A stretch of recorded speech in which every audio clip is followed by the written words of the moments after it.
कल्पना करो अगर इस धरती पर कभी बारिश ही न हो, न बादल बने, न आसमान से पानी की एक बूंद गिरे।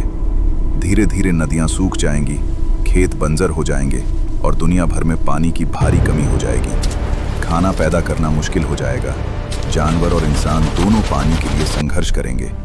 शहर खाली होने लगेंगे और लोग आखिरी बूंद पानी के लिए लड़ने लगेंगे। ऐसे में इंसान बस आसमान की तरफ देखेगा, एक ही उम्मीद के साथ, काश फिर से बारिश